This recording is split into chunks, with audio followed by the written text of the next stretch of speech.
Poštovani gledalci, ćao, dobrodošli u drugo izdanje Srpske internet emisije.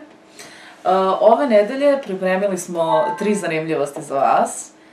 Prva zanimljivost, otišao si, zakon dono nisi. A to je povezano za dve ključne osobe koje od narednih izbora neće biti u našoj skupštini.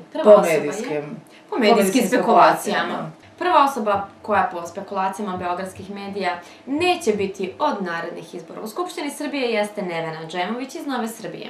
Sada ćemo malo da analiziramo njenu personu. Se podsjetimo njenih početaka.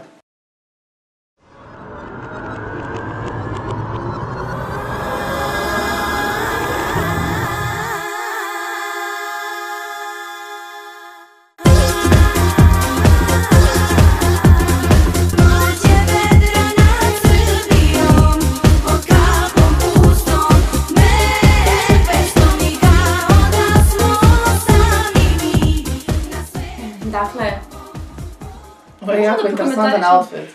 Da, sviđa mi se. Ovdje si vidjelo, ovo je kao neki foreshadowing na njenu budućnost u Skupštini.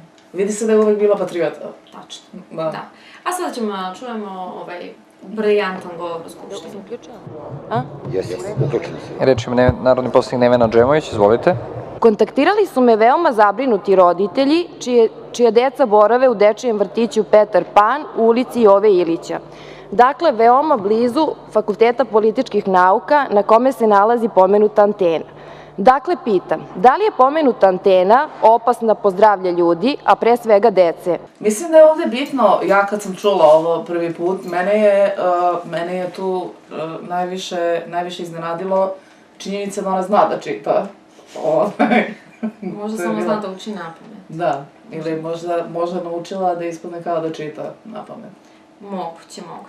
Ona je pokazala jedan znatan uspeh razvoju u svojoj karijeri, to moramo da poštujemo, emancipacija žena na prvom nivou, a šta se dešava na drugom nivou? To se dešava sa Ivicom Tončevom, koji je također jedan od licitiranih da neće biti posle izbora u Skupštini, a Ivica Tončev je jedan džentlmen.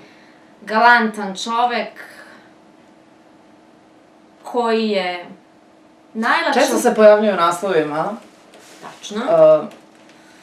Često se pojavljaju u naslovima, a kome nije poznat, evo da pročitamo par ovako najbitnijih naslova, poslednjih naslova koje su se ticale ovog mladog gospodina.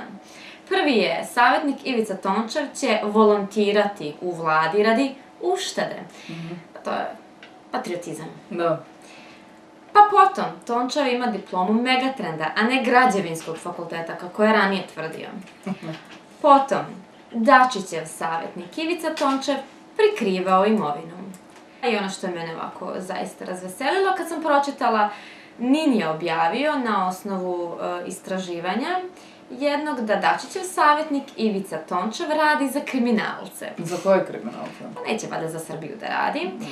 Kolege iz Centra za istraživačko novinarstvo su to veoma lepo napisale. Ko želi može da pročita. Stavit ćemo link ispod, ali ovako čovek sa jednim sušta suprotnost Neveni, zaista. Sušta suprotnost. To jeste. Ona naivna, a on. Da.